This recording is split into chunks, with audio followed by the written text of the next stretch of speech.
നിലപാടുകൾ തമ്മിൽ കൊമ്പ് കോർക്കാൻ ഇന്ന് നമ്മളോടൊപ്പം എത്തിയിരിക്കുന്നത് ശ്രീലക്ഷ്മി അറക്കലാണ്. എന്നാലൊരു പുകിലെന്ന് കാണാമല്ലോ. നമസ്കാരം. വന്നു നിന്റെ വേർപ്പിന്റെ പൂർത്തിയായി. ഇന്നലെ ഫുൾ എയറിലായിരുന്നു എന്ന് പൊതുവെ ഒരു സംസാരം ഉണ്ട്, അങ്ങനെയാണോ? ഈ കൊല്ലം ഇന്ത്യൻ എയർലൈൻസിലെ ഏറ്റവും കൂടുതൽ യാത്ര ചെയ്ത യാത്രക്കാരൻ ഞാനാണല്ലോ. അതെ, ഓൺ എയർ ആണല്ലോ നമ്മൾ പോകുന്നത്. നമ്മുടെ കയ്യിലിരിപ്പിന്റെയും കൂടിയാ. തമ്മിൽ അത്യാവശ്യം എനിക്ക് തോന്നുന്നു നല്ല രീതിയിൽ റീച്ച് ആയിട്ടുണ്ട്.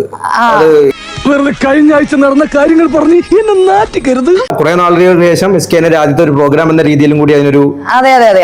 നിനക്കെന്നാടാ അന്ന് പ്രാന്തായിരുന്നോ? എന്നല്ല നീ കാണിച്ചു കൂട്ടിയത്? പത്രം വായിക്കുന്ന ആളായിരുന്നോ? പത്രം വായിക്കുമായിരുന്നു, പക്ഷെ ഇപ്പം വായിക്കാറില്ല.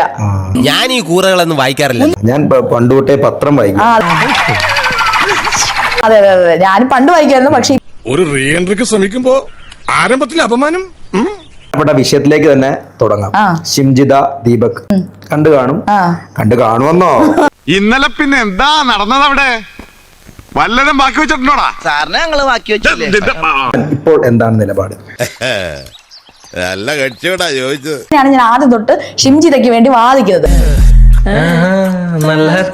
അവർ കൃത്യമായിട്ട് ഇപ്പൊ താങ്കൾ പറഞ്ഞ അവർ ഈ സൈബർ ബുള്ളിങ്ങിന് വിധേയമാക്കുന്ന സോഷ്യൽ മീഡിയയിലൂടെ വൈറലാകാൻ ശ്രമിച്ചതാണ്. അതിന്റെ അകത്ത് അത് നിങ്ങളുടെ വാദമല്ലേ? ഞാനൊന്ന് ചോദിച്ചോട്ടെ, നിന്റെ തലക്കകത്ത് എന്താടാ തേങ്ങാ പിണ്ണാക്കാണ്? ദുരുദ്ദേശത്തോട് അല്ലെങ്കിൽ ദുഷ്ടലാക്കോട് കൂടി ഒരു സ്ത്രീയെ സ്പർശിക്കുകയോ അല്ലെങ്കിൽ നോക്കുകയോ ചെയ്താൽ അത് മോശമാണെന്ന് പറയുന്ന യാതൊരു മടികളോ അല്ല മലയാളികൾ. സാറാ, നിനക്ക് കേരളത്തിലെ പിള്ളേരെ അറിയില്ല. പൊതുവെ പറയാണ്, പുരുഷന്മാർക്ക് മാത്രമല്ല മൊത്തത്തിൽ മലയാളികൾ അങ്ങനെ പറഞ്ഞു കൊടുക്കണ രമണ. നമുക്ക് കൃത്യമായിട്ട് നോക്കിയാൽ നമുക്ക് മനസ്സിലാവുന്ന കാര്യമാണ്. നേരെ തിരിഞ്ഞ് ജസ്റ്റ് ഒന്ന് ഇങ്ങോട്ട് അത് ആ സ്ത്രീ ഒന്ന് അനങ്ങുന്നുണ്ട്. ഞങ്ങളൊന്നും കാണുന്നുമില്ല, കേൾക്കുന്നുമില്ല. ഞങ്ങൾ ബധിരനും മൂകനുമാണ്. ഷിംജിത ചെയ്തിരിക്കുന്നത് ഒരു ദുഷ്ടലാക്കോട് കൂടി വൈറലാകാനുള്ള ഒരു ശ്രമമായിട്ട് തന്നെയാണ് ഇത് ബുദ്ധിയുള്ള ഒരാൾക്ക് തോന്നുന്നതാണ്. ഇതേതാണ്ട് എലിക്കണിയിൽ സുന വെട്ടതുപോലെ സുനോട്ട് എടുക്കാനും പറ്റില്ല, കെണി ചുമന്നുകൊണ്ട് നടക്കുകയും ചെയ്യണം. നമുക്ക് അങ്ങനെ വിധിക്കാൻ അധികാരമില്ല. ബുദ്ധി കാണിക്കണം എന്ന് ഞാൻ പറയില്ല, ഇല്ലാത്തത് കാണിക്കാൻ പറ്റില്ലല്ലോ. പക്ഷേ അതൊന്നും അടച്ചു വെച്ചേക്കണം. അതാണ് ഞാൻ പറയുന്നത്. അതെന്താ അധികാരമില്ലാത്ത? നമുക്ക് പറഞ്ഞല്ലോ ഇപ്പം ആ മുട്ടിയില്ലെന്ന്. അപ്പം നമുക്ക് ആ വീഡിയോയ്ക്ക് മുമ്പുള്ള സംഭവവും അതിന് ശേഷമുള്ള സംഭവം ഒന്നും അറിയത്തില്ല. ഇത് ആക്ഷൻ എടുക്കാത്തതുകൊണ്ടാണ് ഈ സോഷ്യൽ മീഡിയയിലിട്ട് സോഷ്യൽ മീഡിയ കോടതിയായി മാറുന്നത്. താൻ പറയുന്ന ഈ പുളുകേട്ട് കാത്തിരിക്കാൻ തന്നെ പോലെ എന്റെ അപ്സ്റ്റെയർ വേക്കന്റ് അല്ല. അപ്പൊ ഈ ഷിംജിത കേസ് കൊടുത്തിട്ടുണ്ടോ?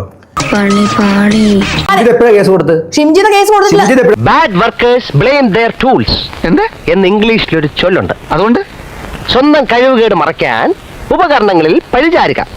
ആദ്യം ആ വീഡിയോ എങ്ങനെ ഒരു 300K വ്യൂ അല്ലെങ്കിൽ ഒരു 1 മില്യൺ വ്യൂ എങ്ങനെ ആക്കാന്നാണ് ആദ്യം ഷിംജിത നോക്കിയത്. അല്ല, ഷിംജിത ഇതിന് കൃത്യമായിട്ട് നിയമ നടപടി സ്വീകരിക്കാൻ പോയിട്ടില്ല. സാറേ, എന്തോ മിസ്അണ്ടർസ്റ്റാൻഡിങ് നടന്നിട്ടുണ്ടെന്നാ തോന്നണേ. ഒരു മിസ്അണ്ടർസ്റ്റാൻഡിംഗ് ഇല്ല. ഇനി നീ അനാവശ്യമായിട്ട് വാതറണം. ഇത് കിട്ടിച്ച് ഞാൻ കേട്ടിത്തരും. ഞാൻ താങ്കൾ പറയുന്ന ന്യായമായ ആവശ്യങ്ങളൊക്കെ അംഗീകരിക്കുമ്പോ തന്നെയാണ് ഞങ്ങൾ ഈ ഷിംജിതയുടെ വിഷയത്തിൽ എതിർക്കുന്നത്. അപ്പൊ ചിന്തിച്ചു നോക്ക്, താങ്കളുടെ ചിന്തയിൽ എന്തോ ഒരു തെറ്റില്ല. എന്റെ ചിന്ത തെറ്റുന്നില്ല, എന്റെ ചിന്ത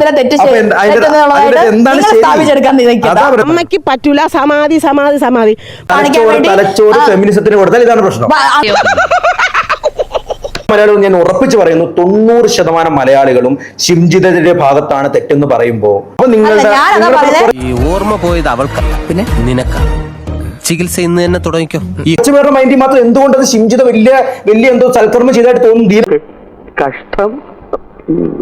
നീ അവിടെ കടന്നു ഇവിടെ ഞാൻ പറയട്ടെ, ഇപ്പൊ നീ വലിയ രോഷം കൊള്ളൊന്നും ദീപക്കിനുള്ള സ്നേഹം കൊണ്ടൊന്നുമില്ല. നിന്റെ വേൾഡിൽ ഇതുപോലെ ഒന്നേ ഉള്ളൂ. ഇവളെ ഉണ്ടാക്കിയ ശേഷം പടച്ചോനെ അച്ഛൻ ഉടച്ചു കളഞ്ഞു.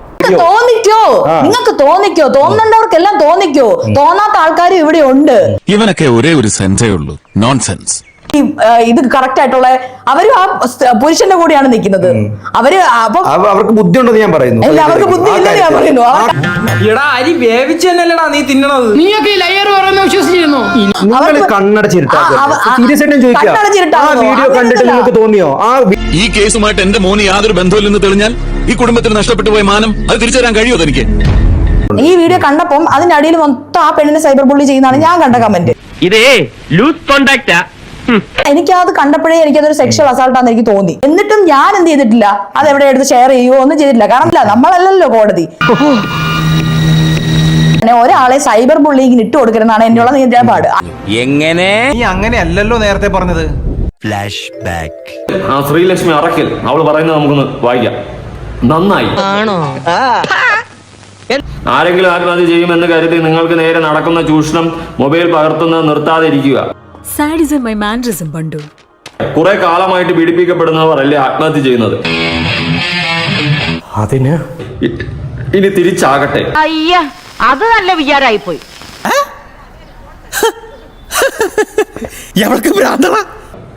എന്റെ പുന്നാര മോളെ, ഒരുത്തൻ അപകടം പറ്റി കേൾക്കുമ്പോഴല്ല ചെറ്റവർത്താനം പറയല്, മനസ്സിലായോ? ഓ ഇനി ഇത് ആവർത്തിക്കരുത്.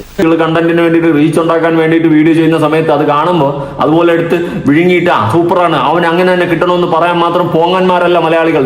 നിങ്ങളോട് എനിക്കൊരു ദേഷ്യമില്ല. വിവരമില്ലായ്മ ഒരു കുറ്റമല്ലല്ലോ. അതെ, നമ്മൾ പൊട്ടന്മാരല്ല. ഒരാളെ സൈബർ ബുള്ളിങ്ങിന് ഇട്ട് കൊടുക്കരുതെന്നാണ് എന്നുള്ള നിലപാട്. വെറുതെ ചിരിപ്പിക്കരുത്. പോയേ പോയേ കയ്യിന്ന് പോയേ പിന്നെയും പോയേ. ഉപ്പ് തിന്നവൻ വെള്ളം കുടിക്കണ്ടേ? നിങ്ങൾ തീരുമാനം എടുക്കൂ. പക്ഷെ ഇദ്ദേഹത്തിന് എവിടെ? ഇദ്ദേഹത്തിനോട് എന്താ പ്രസക്തി? ചെസ് നമ്പർ 1 മോണോ ആക്ട് കലക്കി. Chess number 2 on